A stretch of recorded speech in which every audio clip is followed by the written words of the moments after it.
Port Fairy on the Moyne River on Victoria's south coast has always been a fishing port.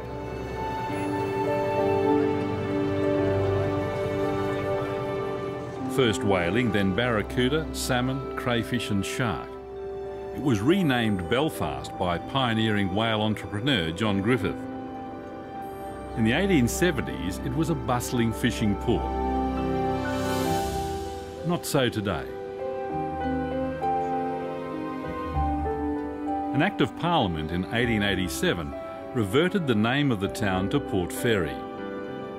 But the island at the mouth of the Moyne and the lighthouse on the island breasting the Southern Ocean still carry the name Griffith. The harbour master and lighthouse keeper from 1929 to 1952 was Scottish shipwright Hugh Haldane. The importance of the lighthouse to our families is really the beginning of our Haldane heritage in Australia. And the majesty of this place, in the Southern Ocean pounding these black rocks, the kelp, the smell of the place. And this, where we are, is where it all began, around the lighthouse table. They were planning to build a boat to go 1,000 miles into the Great Australian Bight and catch fish. But these boys were planning to do something that nobody had actually done. Very few boats had gone that far west where they were planning to go. This is the boat that Hugh Haldane's boys built to go where few, if any, had gone before. The motor fishing vessel MFV Tacoma. As it's done for many of its 61 years, the 84-foot Tacoma is again leading the Tunarama Blessing of the Fleet at Port Lincoln in South Australia. It's a solid wooden vessel of substance, character and charm. When it was launched in 1951, it revolutionised the Australian fishing industry. Designed in Tacoma, USA, built by hand in Port Fairy, and now based in Port Lincoln, the Tacoma has fished the southern oceans and gulfs for prawns, salmon and bluefin tuna.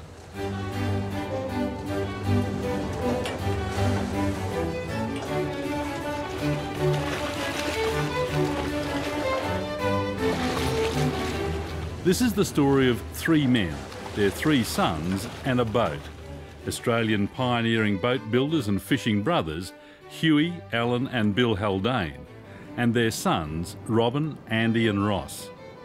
It's a story of friendship, passion, perseverance, hard work and heartbreak, of having a vision and following a dream. The Haldane boys, as they came to be known, from an early age had seawater in their veins.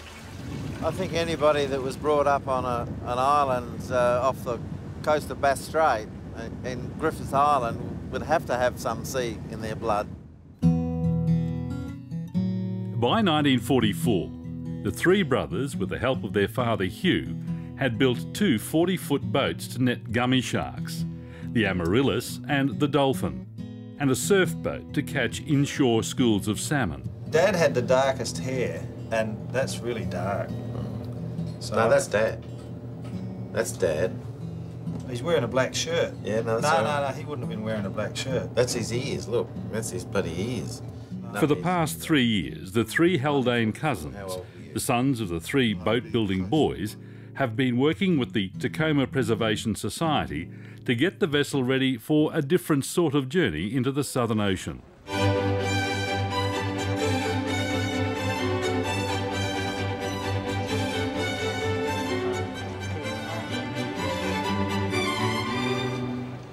The Australian Wooden Boat Festival in Hobart celebrates everything that has to do with wood, water and boats. Many of the 100,000 visitors are involved with wooden boat building, restoration and preservation. You can smell the wood shavings, and everywhere you look, someone is working with wood.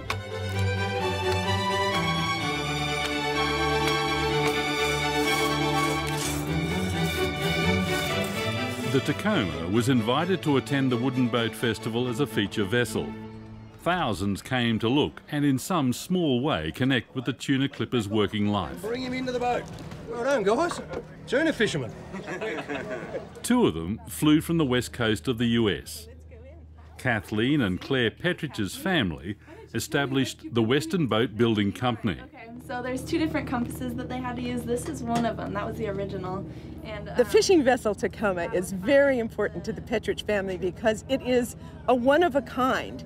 It's the only fishing vessel that I know of that Western Boat Building Company sent the plans all the way to Australia, and the fishing boat itself was built by someone entirely different from the workers at Western Boat Building Company. A similar boat like this being built in America, there would be, say, 90 men assigned to it in the yard, and they all had their various skills. My father and his three brothers had to do everything that 90 men would do and pick up all those skills, but the first challenge was actually to square up the logs, and it took them 6 months to get this big hunk of blue gum from the Otways, and you know, it wasn't a softwood from the Oregon forests, it was a bit of Australian hardwood, and if you ever want a challenge, just go out and get a big hunk of Australian hardwood and see how you get on. 60 years ago, these were the tools they used to shape the keel and structural logs, the cross-cut saw and the adze. It was back-breaking manual labour. The biggest blue gum log measured almost 20 metres. The first sight of the boat was a train load of logs from the Otways. Port Fairy didn't have a crane big enough to lift them. The biggest one was 8 tonne, so they basically had to set about squaring up a 8-tonne piece of Australian blue gum, which is no mean feat. They rolled the 5 huge logs onto timber jinkers and trucks and carried them to where the boat was to be built on their vacant Port Fairy house block on the west bank of the Moyne. The boys had never before worked with timber this big. Their shipwright father Hugh Haldane, however, had. The story was that when they squared up the first log, they cut one side of it away, and of course the thing bowed like a sort of a big boomerang, and the grandfather came back and he said, "Sonnies, do the other side and she'll square up," and that's what happened. That was 1944. They didn't know it at the time, but building the Tacoma was going to take the Haldane boys more than 7 years.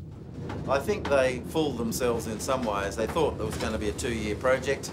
They had built these boats before, which were 1-year projects. They were 40-footers, 80-footer multiplied by 2, pretty simple. But I don't think the enormity of it dawned on them until they started the project.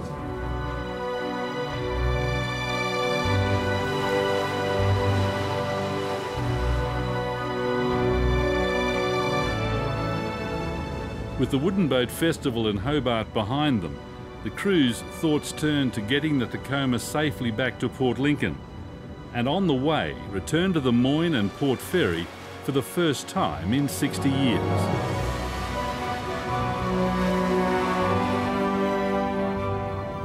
I think the nor'easterlies coming through here are going to give us a bit of curry, so I'm more inclined to go around the corner. Ahead is 50 hours of steaming around the bottom of Tasmania and turning northwest past Matsaika Island, then northwest along Tasmania's treacherous west coast. The computer-based technology on board today would have been beyond the boys' wildest imaginings in the 1950s. I reckon we should go west. Okay, it's west about. When the Tacoma was launched, however, it was fitted with the most advanced available technology, including a leading-edge echo sounder and a CO2 firefighting system. The Tacoma raised the technology and safety bar for the Australian fishing fleet. My father never insured their boats while they were at sea because he had so much faith in the boat itself that having it lost at sea wasn't a real thought in their mind. The boat was built at a time when restrictions and regulations were minimal. They had no expectation that there'd be an EPIRB or a helicopter or somebody that's going to come and rescue them. They went to sea with the boat they built with their own hands, and they expected that to get them back. The boys knew they needed a much bigger vessel to go deep and wide to harvest pelagics, fish that school on the surface, tuna, salmon, pilchards, using a Persane net. Persaning is you get a boat You put a ring around the fish, the net drops down, and then you pull the bottom. They're caught 50 tonne, 100 tonne, 200 tonne. You need a lot of men with hooks to catch that sort of fish. They were building Australia's first seiner fishing boat. During World War II, they closely followed the developments in the Pacific Northwest tuna fishery off the US coast. They saw photographs of a vessel they liked in a worldwide magazine, The Pacific Fisherman. In early 1944, Bill Haldane wrote the first of many letters to Tacoma in Washington State in the US, addressed to the owner of the Western Boat Building Company, Harvey Petridge. I didn't know that there were letters between my father and the Haldane family until very recently. I was stunned and touched by what those letters said about two men, about people from two different corners of the world who seemed to have so much in common. They were two visionaries. They shared an understanding of the potential of harvesting pelagic fish on an industrial scale using seiner nets, and at the same time developed markets and integrated infrastructure, including canneries, to process the catch. Bill Haldane wanted to buy a set of plans for a Western Boats designed tuna clipper from Harvey Petridge. The Haldanes sent a check to my father in that first letter as a deposit on the building plans for the boats. Because Western Boat Building Company built boats, they really didn't want to sell those plans to anybody. So they said, no, we're not going to sell you the plans, but we'll give them to you. And someday in the future, you can do something for us. These are the plans of Tacoma. They're quite rare because the Western Boat Building Company burnt down in 1951. So all plans of this type of boat on the west coast of America were lost. And so historically, these are very important. These are the plans they built the boat from? Yes, Yep. $500 it cost them, but the cheque was never cashed. And that was part of this relationship between Harvey Petridge and William Haldane. As the boats got bigger, those who went to sea in the Pacific Northwest did so for increasing periods of time. Many of the crew were Portuguese and Italian fishers who were practicing Catholics. As a result, a number of the Western boat designs incorporated an on-board chapel or shrine. The Haldanes weren't of the cloth. They were of stout Scottish descent. Their faith was put in hard work and attention to detail. There are 12 bunks here on the Tacoma. The finishing timber in these bunks is silky oak, and even after 60 years, you can still smell it. Each of the bunks has a privacy curtain and the piece de resistance, an electric light. Unlike the Tacoma, the Port Lincoln fishing fleet in the late 1950s was a ramshackle collection of mismatched vessels, ex-surplus Navy rust buckets, coastal steamers and the like, not built for purpose, affectionately called the bodgy boats. And that one's a Lismore Star. See the Lismore Star there? Yep. This looks like the favourite. Yeah, that's the favourite, Cliff Gibson. She was a big, that's the DG. This is the DG that's gone down on Donington? Yeah, that's it. She hit a few rocks. What sort of a boat, what boat was it? It was a tug or a... No, it was a little coastal steamer. And, that's Joe Puglisi and his brother Mick sailed their boat, the St Michael, from Ulladulla on the New South Wales south coast to join the tuna rush in Port Lincoln in 1960. That's my brother Mick, that's Bob Beale. I'll be buggered, eh? I think that's me with the bucket. So you hadn't seen those shots before? Never. No, I didn't know they existed. Well, I'll be buggered. These remarkable images were shot in 1962 on the tuna grounds on the edge of the continental shelf. The fleet is a very, very long way from land. The Puglisi's St Michael, along with every other vessel other than the Tacoma, has been lost at sea. The St Michael ran aground on Neptune Island, and all on board, including Joe and Mick, were lucky to survive. The boat smashed into 1,000 pieces because it was the reef and a bit of a swell. And next morning when we went round there, with the Tacoma, all we could see is all scattered bits of timber. Conditions on board were hard. Before it was lost, Joe's home for 7 years was a cramped bunk on the St Michael. He went to sea at 13, he slept on a horsehair mattress, his worldly possessions fitted into a single drawer. And when it rained, he wore his waterproofs to bed. He doesn't miss the good old days. When you look at them now, they were very tough. These blokes had balls, I'm telling you. They were bloody. They had to be, just to survive. And it was dangerous. Bloody dangerous. Stupid. You wouldn't ask, I know you can say it now, but we did it. But you couldn't get away with what we used to do. You couldn't do it, you know, and... Is that a good thing? That's a good thing. Well, we got away with it. Doesn't say it was good. Blokes died? Yeah, I mean, one year we lost 16 guys.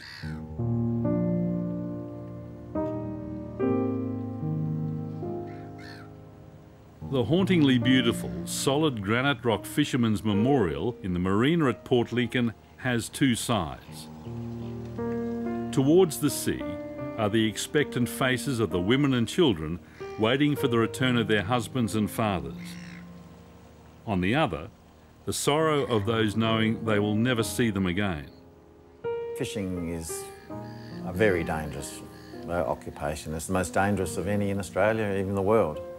Some 50 fishermen have been lost at sea in Port Lincoln since the war, so it's a pretty tragic story. And that monument, carved out of granite, really sort of cements that idea. And 50 is a big number, and we all should remember that. The treasures from the sea are not easily won. On average, another name is added every year.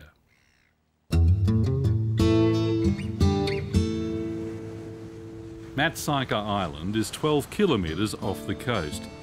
It's the location of Tasmania's southernmost lighthouse. Safely rounding Matsyker Island in the Southern Ocean is on many sailors' bucket list. Matsyker, Tacoma, Matsyker, receiving over. Okay, go ahead.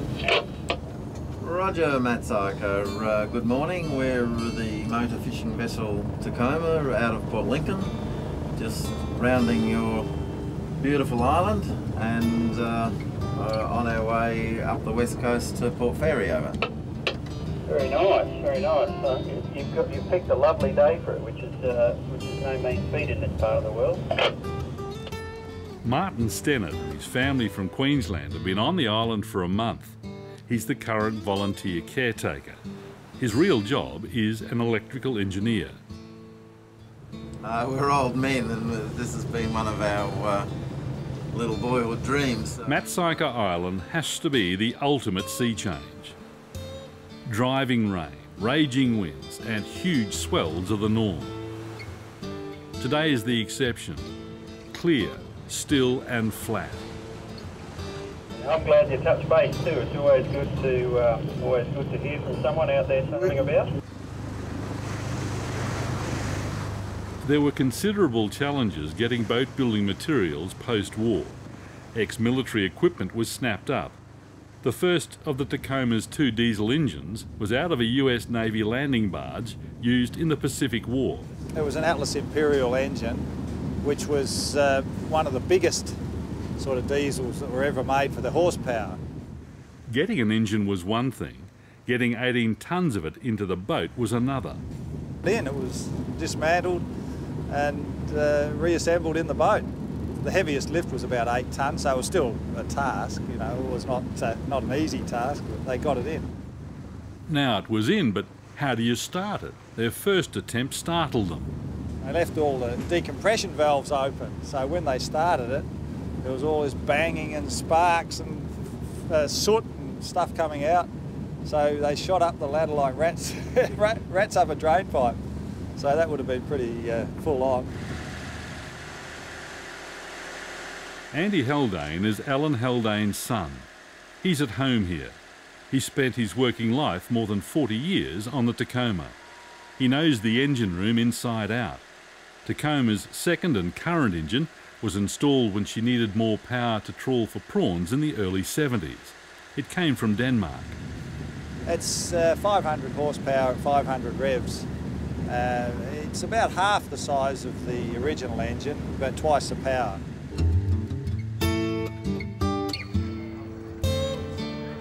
The Spencer Gulf prawn industry, based at Port Lincoln, today is recognised as one of the best managed fisheries in the world, driven largely by the fishers themselves. Limits have been set on how many, when and where the prawns can be caught by a licensed number of vessels. It's profitable, sustainable and industry regulated. Many of the prawn families started with tuna in the 1950s. They'd learnt hard lessons about putting too much pressure on a fishery. Within just 15 years, the wild tuna catch had dramatically dropped as a result of excessive effort from local and Japanese boats. The fishery was being absolutely flogged, and it was a wake-up call to everybody. I think that things had to change. We just decided that it wasn't viable anymore, so we were basically forced to do something else. The fishery had grown so quickly that it was like a mining boom, basically, and people came from everywhere and there was no restrictions. Anybody could come. I think they got up to 36 boats or so fishing out of Port Lincoln at one stage, so it was a serious effort on the fish. As tuna became harder to find, the Haldanes and a couple of others toyed with the idea of fishing for prawns. A debate raged about the possibilities of trawling for prawns in local waters. Early efforts were encouraging, however none of the boats could afford the time to commit to proving that prawns were viable. Thursday, February the 29th in leap year 1968 was a significant date for the Tacoma. Bill Haldane wrote in the ship's log, "Caught 3 20-pound southern bluefin tuna on trolling lines. Aircraft didn't sight any fish. Decided to return home and fit up for prawn trawling."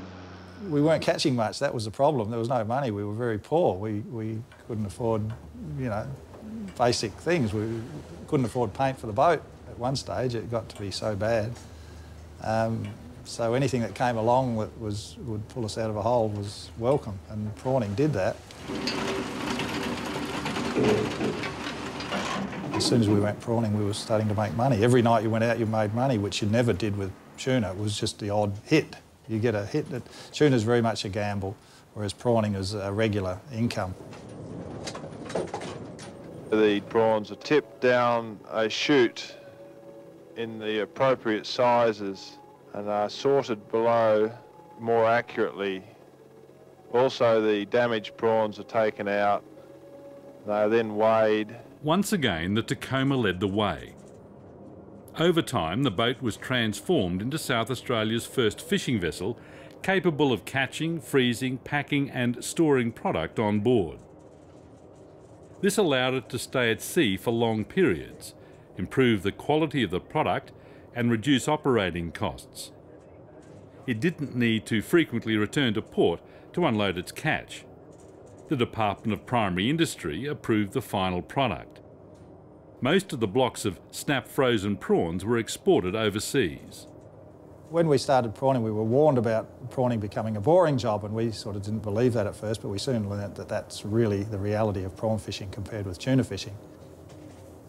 It became a factory job at sea, and anybody that's worked in a factory will know that it's pressure, pressure, pressure. You just have to, you can't get out of the production line or the whole thing falls down. An inventive young Andy Haldane designed and built a prawn grader that became the industry standard.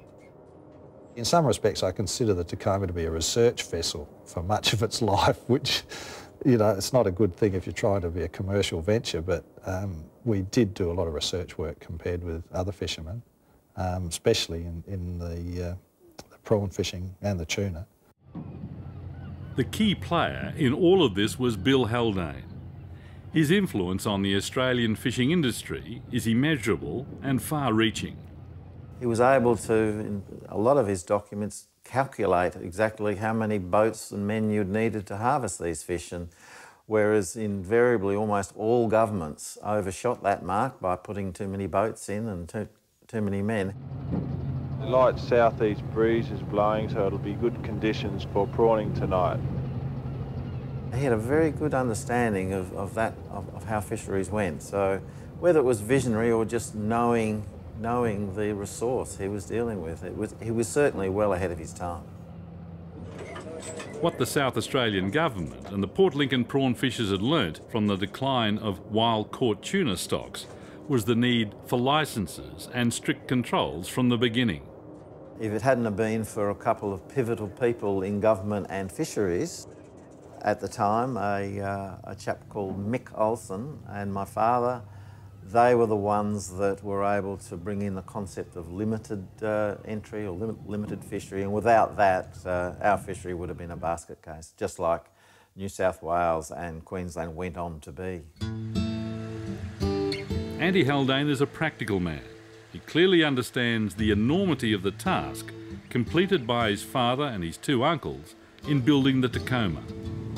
They were starting out without any experience in this size boat. You know, it was a big job, and they were really out of their depth, but they handled it very well. You know, they produced a boat where you can see today it's still here, and it's not much different to when it was first launched.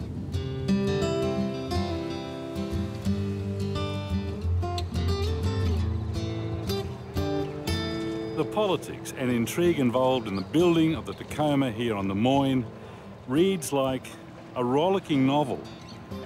They were concerned about finding the funds to finish the boat, and the letters written by Bill Haldane to the post-war Victorian Kane government were simply ignored.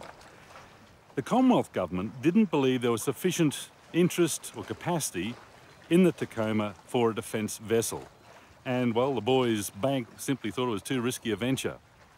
The Chief Inspector of Fisheries in the South Australian Playford government, however, became aware of the seiners off the west coast of America. He recognised the potential for the Tacoma, and his name was Frank Morehouse.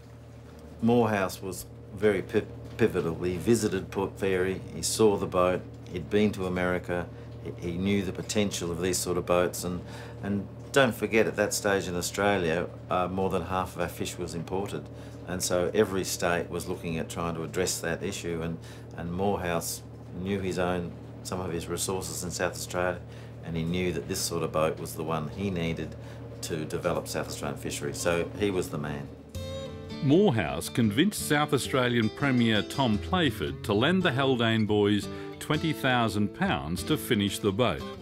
ABC News reported the story on September 7th, 1948. 3 Victorian brothers are to receive an advance of several £1,000s from the South Australian government to complete an 80-foot fishing boat. The boat will be used to establish a purse seine fishing industry at Port Lincoln. The Chief Inspector of Fisheries, Mr Morehouse, says that purse seine fishing will revolutionise the industry in South Australia. More than 1,000 tonnes of fish can be caught in one haul with a purse seine net, and that's half of the state's present annual production. On the same day, the news in Adelaide reported the unusual step of the South Australian government funding 3 Victorian fishermen. The conditions of the loan included that on completion, the Tacoma and the 3 Haldane families would be based in Port Lincoln, the boat would assist in research work and be used to catch pelagic fish. Those fish would be processed in South Australia. Aerial photographs taken by the CSIRO's Stanley Fowler in the mid-1940s proved to Morehouse and the Haldane boys that there was an untapped pelagic resource offshore. There was a scientific belief that Australia was a marine desert, these things didn't exist. Stanley Fowler was the man that had this evidence taken from aircraft over a long period of years that said there are fish out there and they are in considerable quantities. Stanley Fowler also became aware the vessel was being built by the Haldane boys, specifically to harvest the fish he was photographing. This photograph triggered the development of the Australian tuna industry.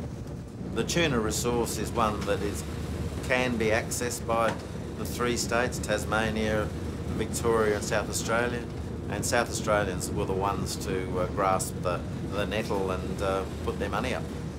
When the Victorian government realised the Tacoma and the Haldanes were going to South Australia, they tried to convince them to stay. The Victorians had literally missed the boat. I go through my father's records and I just don't know where they got the time to do what they did. Not only were they mucking around with boats and building nets and stuff, but they were writing letters to government. They were dealing with people internationally. And this was with basically no phone and a little weeny bangy typewriter. So I don't know how they did it. The loan from the South Australian government meant from 1948 to 1951 they could work on the boat full time. The boys' mother, Rebecca Haldane, broke a bottle wrapped in ribbon and containing salt water from Port Lincoln. On the morning high tide at 3:38, with precision, the Tacoma quietly slid on a slipway coated in animal tallow into the Moyne. It was November the 5th, 1951, 7.5 years after the first logs were delivered by train from the Otway Ranges. Boat ahead. Rock lobster or... Let's have a look. The forecast of a spectacular day on the open sea is correct. Today's not-so-wild west coast is worked year-round by a hardy fleet of well-seasoned trawlers and lobster fishers. The telltale lobster pot boys are numerous. Someone's got to be looking for them, and they're spread around here quite a lot, so always on pot watch. What happens if it goes around the prop? Someone's going to have to go to the side and cut it off. But being the youngest, it's probably going to be me. We really should do a deal with him because we're running out of places to get dinner, so he might have dinner aboard. Not such a silly idea, and it all seemed very normal out here on a sunny morning on the high seas off the Tasmanian coast. We made radio contact and put the proposition. Andy, it's you throw heel grapple. The skipper of the Emmaus was happy to oblige. He had a stripy trumpeter we could have for our dinner. Bring her astern, Mark. Attached to the return throw rope was a bag. In the bag was indeed a much prized Tasmanian stripy trumpeter. Thanks a lot. We bid them a good day.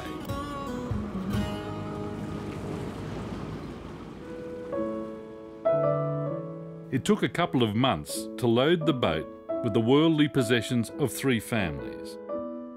Joining the Haldanes on the maiden voyage to Port Lincoln in January 1952 were the 17-year-old identical twins Jack and Keith Bellamy.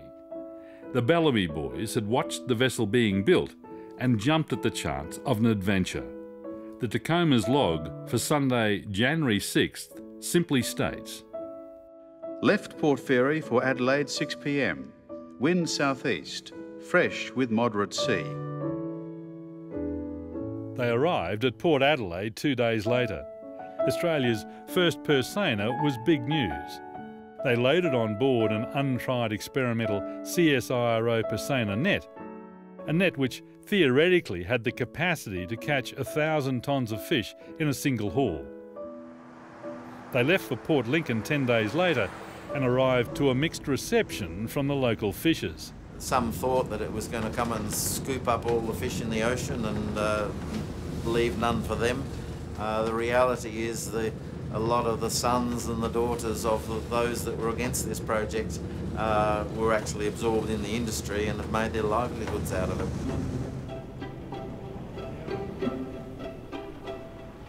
The comparisons between the arrival in Port Lincoln of the MFV Tacoma in 1952 and the MV Abel Tasman 60 years later in 2012 are unavoidable. Both vessels arrived into fleets that were much smaller than they were. Both of them arrived with leading-edge technology, and both of them were faced with serious public opposition. History's got a lot to tell us, and when I first came here as a 3-year-old, the Tacoma was a huge boat. It was a big white boat. It was coming over from interstate, and it was going to catch everybody's fish and it was going to suck the ocean dry. Very similar reaction to what's happening to this boat here at the moment. The difference is that Tacoma weathered the storm, established a new fishing industry and played a major role in the development of Port Lincoln. The able Tasman, however, floundered in a political storm driven by negative public opinion and a hostile social media. It could have happened to the Tacoma. She could have been run out of town. Tacoma could catch 1,000 tonne of fish at one go, whereas the able Tasman can only catch 200. This boat is just all factory ship. And that was one of the problems when Tacoma came to Lincoln. There was no factory. So having a factory that go to sea is a huge benefit if you're going to harvest pelagic fish. It's just a quantum leap in technology. It's quite ironic that we have this boat tied up in Lincoln because it's a big boat, and then within the port there are many boats that can catch more fish than this. One of the first references to a super trawler in the Australian fishing industry surfaced in the late 1920s. A national fishing conference called for by Prime Minister Bruce in 1927 clearly identified the need to encourage British fishermen and their families to migrate to Australia to assist to set up the fledgling industry. The CSIRO Stanley Fowler was in the background driving his vision for an Australian offshore fishery. We were importing about £1.5 million worth of fish each year. The British trawler companies became interested in getting involved. There was one company which had 14 trawlers and they were keen on bringing the boats plus their 700 crew and families, so it was a huge endeavour from the British point of view. But unfortunately Australia at the time had a very high cost of living, and so the economics weren't there. What was really needed was a more efficient boat, and again that's where the super trawler comes in.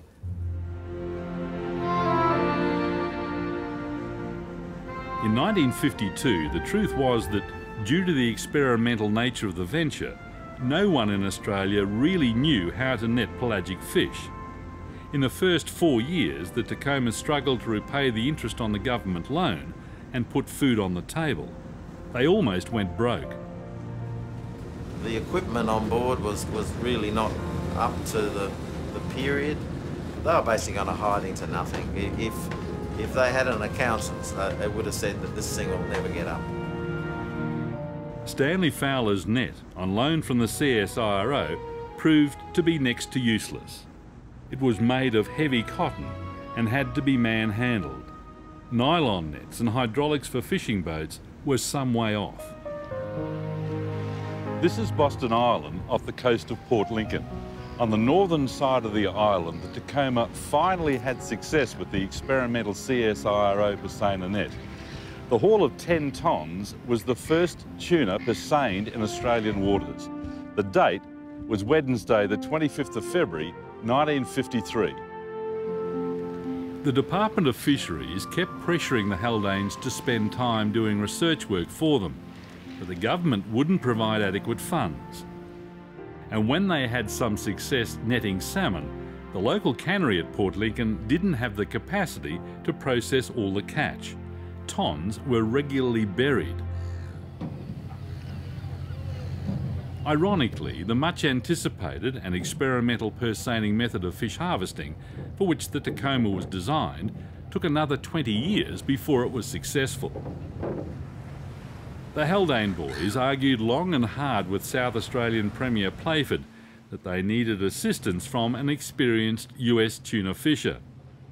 Brothers Chris and Sverre Jangard finally arrived in Port Lincoln in 1956. The Jangards taught the struggling industry in Port Lincoln a more traditional means of pelagic fishing, poling. The process of poling which they brought with them was well known, had been going on for years, but each fish, each species has got a different way of being poled.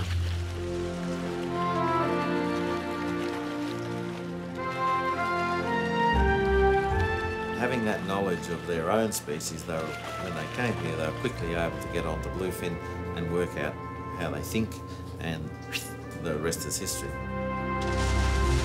The Jangards were generous with their knowledge and experience, and very capable fishers. So enthusiastic was Premier Playford about the potential demonstrated by the Jangards, he went on board the Tacoma with them for a 36-hour fishing research trip and assisted in poling a 55-kilo tuna. A good news story for the industry and the Premier. Having the Jangards spend 3 months in Australia was a leap forward. It took years out of what would have been a slow development, and it leapfrogged Port Lincoln into the forefront of tuna fishing. I don't think anybody really understood the enormity of what was trying to be achieved, and everybody underestimated the task ahead. Government and the family itself. It was a very big task. When the Tacoma arrived here in Port Lincoln in 1952, on board were the 3 Haldane families, the 2 Bellamy brothers, a cook, an Alsatian dog and a cat that had had a litter of kittens en route from Port Fairy. The population was around 5,000 people. Many of them were employed by the government. This was a sleepy village at the bottom end of Eyre Peninsula.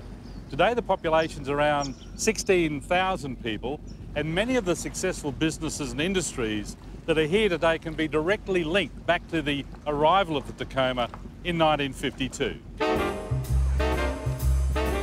Life in the 1950s for most Australians was much simpler than it is today.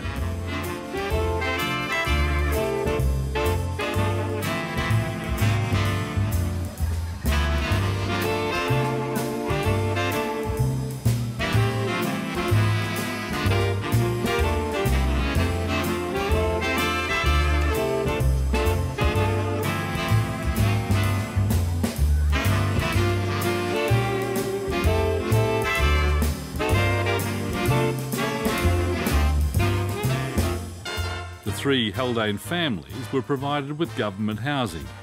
They fitted well into the local community. Years of living, fishing and building the boat together at Port Fairy created strong family bonds. They were outstanding family people. They oozed craftsmanship. You know, craftsmen have an innate manner about them. So I don't care whether they're silversmiths or jewellers, or in this case, boat builders, shipwrights. They weren't shipwrights, they were craftsmen. Former Port Lincoln Mayor Peter Davis remembers the Tacoma arriving, and he got to know the Haldane brothers. He believes the boat is important to the Australian fishing industry. I know a bit about antique furniture. If ever there was a boat for the skill of boat building should be cared for by the nation, it is Tacoma. She is a beautifully built boat. Look, here we are sitting in this magnificent marina with, I don't know, $200, $300, $400 million worth of the best fishing fleet in Australia. She is a 60-year-old vessel and she is still an outstanding vessel. There wouldn't be a boat other than Tacoma in here that's any older than perhaps 25, 30 years. Her lines, the way she's been maintained, it's a remarkable boat. The Tacoma is responsible for the tuna industry. If it hadn't have come, there wouldn't have been a tuna industry. The tuna industry has been very good for Joe Puglisi. Fishing's been wonderful for the Puglisi family and most people. If you're prepared to work, and it wasn't easy, you did all right. But you had to work. Since the loss of the St Michael, the Puglisi family have owned more than 40 working and pleasure boats. Joe's current vessel is a far cry from a boat with a 2-metre bunk and a horsehair mattress. And each time I brought a boat, the biggest cabin was my cabin, because I always thought one day, stuff it, I'm going to have something. And if you have a look at my boats, I've always got a lovely cabin with showers and TVs and toilets and bidets and you name it. They're all in that cabin because that was my dream and I'm still doing it. Joe's certainly not alone. Port Lincoln today is a vibrant community. It's very cosmopolitan. It's home to a significant number of very wealthy citizens. Many have made their fortunes from the fishing industry. The spin-offs from Tacoma arriving were the creation of a modern cannery, the the establishment of a prawn industry. We have a stainless steel industry, we have a hydraulics industries, we have plastic industries. There's a lot of side industries associated with the modern tuna farming, abalone farms, a huge amount of aquaculture. This is the Adelaide Oval, the world-famous, picturesque Adelaide Oval. Its surface is in part fertilised by an organic tuna byproduct produced here in Port Lincoln. Today, nothing of the fish is wasted. Everything has a value. One company processes blood, another manufactures a tuna compost. This company, Sampi, deals with the appropriately named morts, the carcasses of fish that die in the tuna rings, and spoilt, defrosted pilchards. These fish have died as a result of being attacked in the tuna rings by New Zealand fur seals. In places, they're reaching plague proportions. There's plenty of food available. If the first tuna fleet returned to port with more than 20 tonnes, and they did so frequently, the fish had to be either shipped to Adelaide for processing or be buried. Both options were very expensive in terms of lost fishing time and lost fish. The cannery had a capacity of about 20 tonne a week, and the boats could catch up to 100 tonne a week. So it was really a mixed match of infrastructure, and until that got going, until there was investment in that area, the whole industry was quite constrained. Sampi is writing the rule book as they go on processing the tuna morts. As well as the Adelaide Oval, the NASA-certified organic mixture they're producing is feeding broadacre and horticultural crops across the country. It's not possible to be in Port Lincoln and not be aware that tuna is everywhere. Another of the many spin-off industries that can be directly connected to the arrival of the Tacoma is fish-related tourism. Those who get close up and personal usually enjoy the experience. The Haldane boys pioneered the tuna industry here in Port Lincoln in the 1950s, and knowing how tough it was in the early years, I just don't know what they'd make of tourists paying for an eco experience to dive with and hand feed tuna.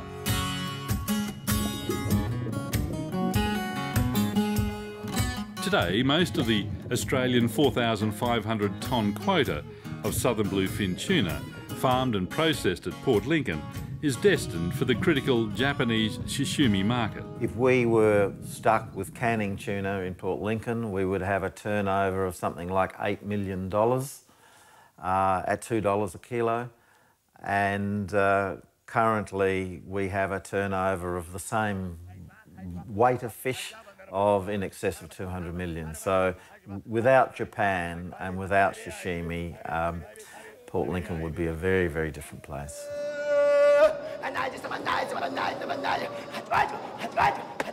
The Tacoma's been an icon in terms of Australian fishing.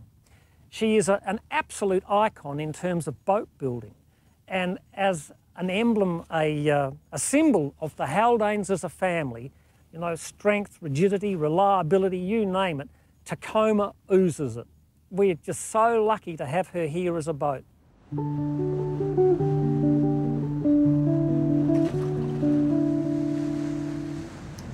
It's late in the afternoon on day 3. We've been steaming from Hobart for a total of 42 hours. How far are we from Port Fairy, Mark? 80 odd nautical miles, travelling at around 9 knots. Moderate seas dropped off to about 2 metres. South-southeast wind, probably 12 to 17 knots. So ETA? 2 a.m. 2 a.m. Port Fairy, here we come.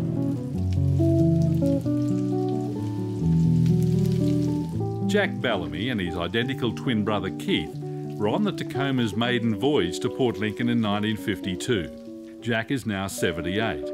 His job on this trip is in the galley working with the Argus stove.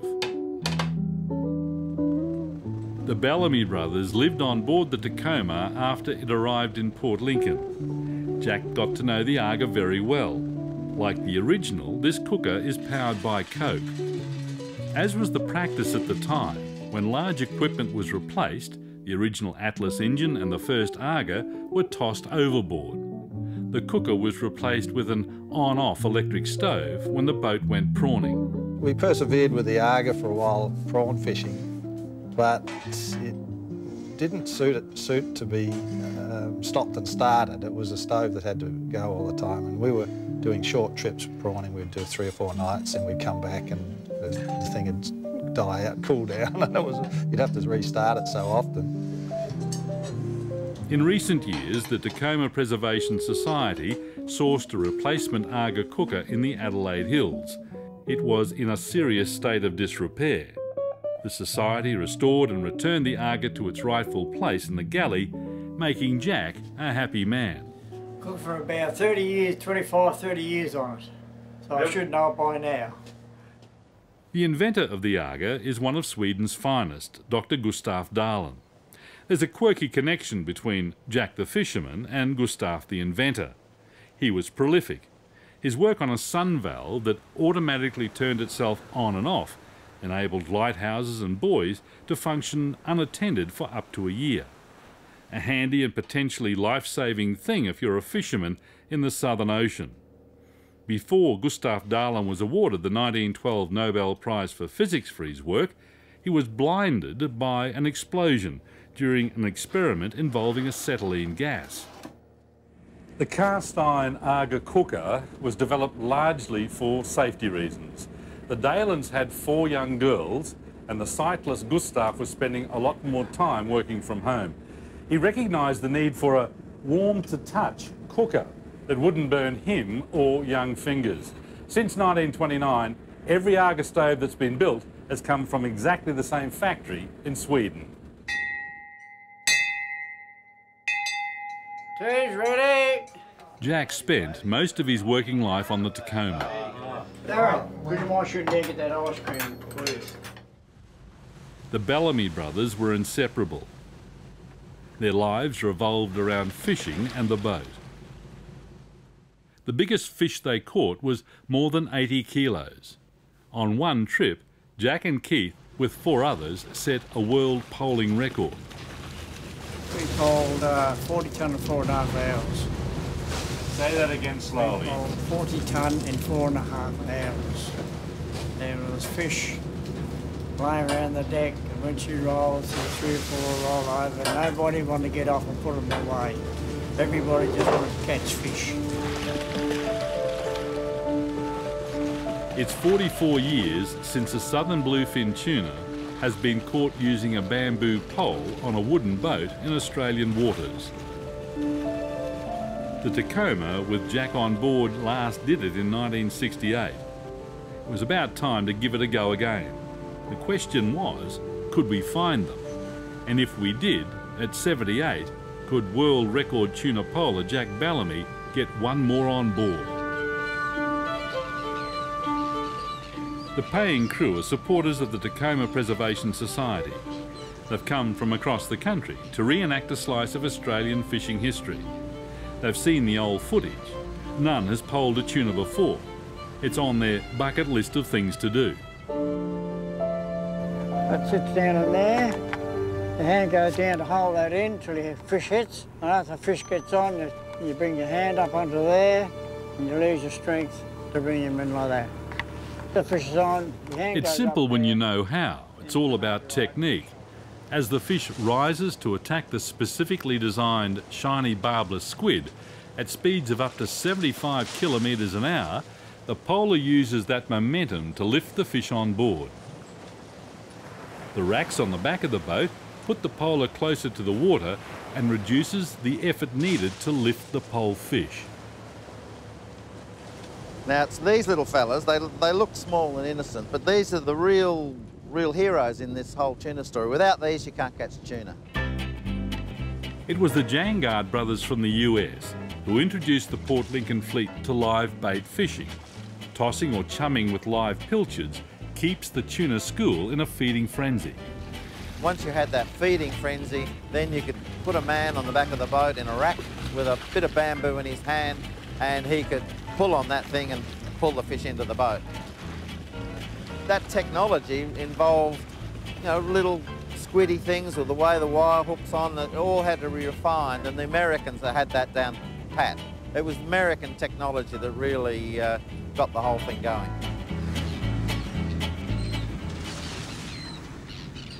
On our way south to the tuna grounds, on a picture-perfect early morning and late summer, we rendezvous with the Chrissy. The Chrissy had shot her purse seine net at sunup and is happy to provide the pilchards we need for our poling expedition. How many is that? The pilchard fishery in the waters off Port Lincoln, in terms of volume, is the biggest in Australia. It's a pivotal, sustainable resource for the farm tuna industry. The Chrissy is one of very few boats in Australia licensed to harvest pilchards for human consumption. VMR Tumby Bay, VMR Tumby Bay, this is Tacoma. Tacoma, this is Tumby Bay. Come on, go ahead. Afternoon, Gary. We've got 12 people on board heading for the cabbage patch, and then this afternoon off to Greenlee Island, hopefully chasing some tuna. Over. Jack has done a lot of this in his fishing life, looking for signs of fish on the surface. We're looking for birds. What happens is the tuna push the small bait fish up and the birds eat them, and so the birds give the tuna position away. Not all around at the moment. Oh, there's the odd bird, which is encouraging. There's just an albatross going past there then, so no, we're still encouraged.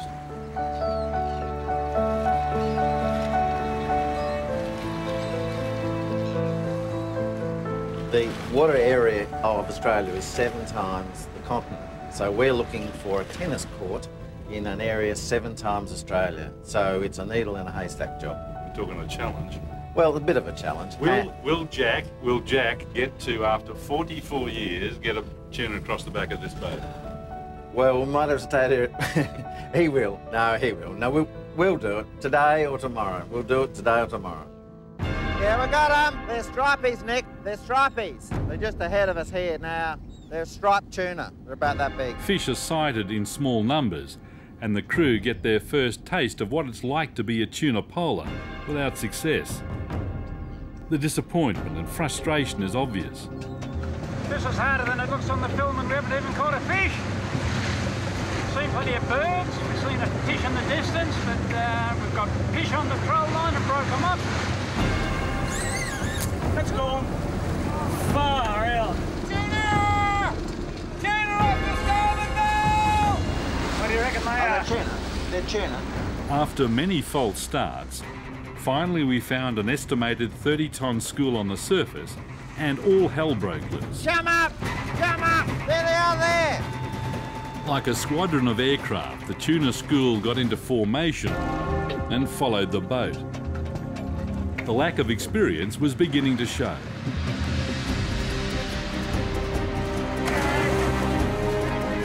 Jack was also having difficulty getting back into the rhythm. That's another one that got away. This is the challenge of pole fishing for tuna. They're there, we can see them under the water, they just won't rise to come up to the squid. Everyone's desperately keen to get a fish here, but they just won't come to the surface. Then it happened. Everything clicked into place. The boat limit was 6 fish.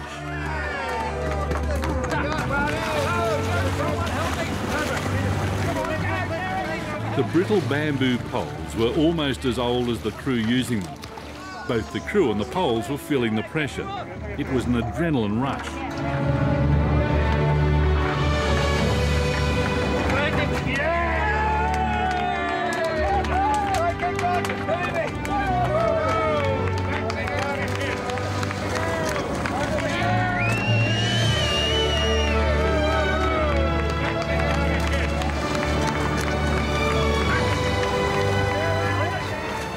After 44 years, world record holder Jack Bellamy finally lands one last tuna. The last tuna I suppose I will pole aboard the Tacoma. After 40 odd years, I'm very pleased to be able to pole the last tuna. I'm very happy. Everyone will be happy with the story, the way Jack finished up his fishing career. Thank you.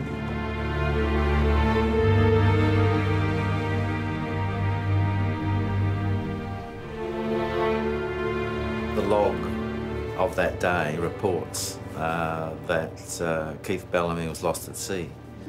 The radio message that he gave reports that Keith Bellamy was lost at sea. As a young 14-year-old, that's what I heard on the radio. That day was February 20th, 1959. The Tacoma was fishing south of Coffin Bay. After lunch, the Bellamy brothers were working side by side, double poling. Keith was pulled into the sea by a big tuna.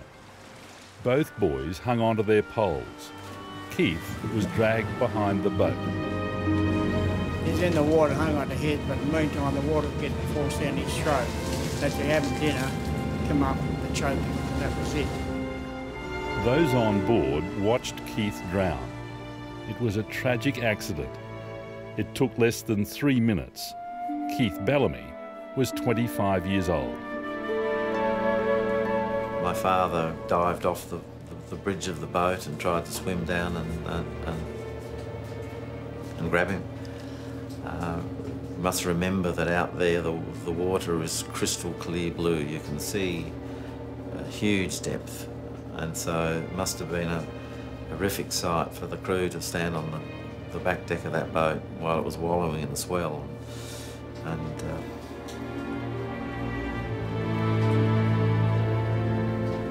it's always in your mind, no doubt about that. Yes, no doubt.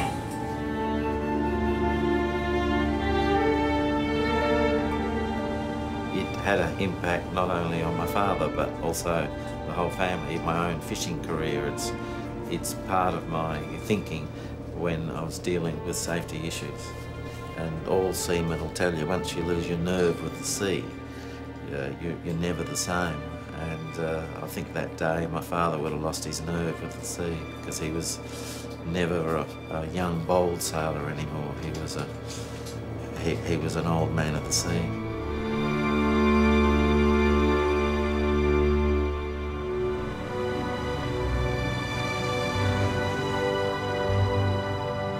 I have the utmost respect for what the Haldane family is trying to do with the preservation of the fishing vessel Tacoma. And I think the story of tuna fishing, the story of wooden boat building, and the story of, again, the relationship between Tacoma and Australia and the boat is something that needs to be preserved.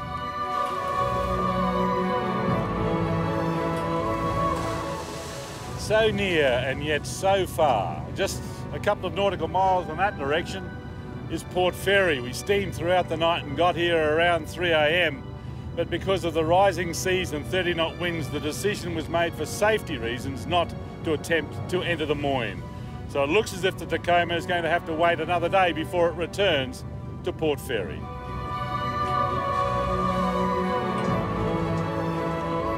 What they said is they couldn't build it. What they said is we wouldn't catch fish. Some say we won't get into Port Fairy. So never say to a Haldane it can't be done. One day Tacoma mightn't be tomorrow, but it'll be one day she'll go back to where she was built.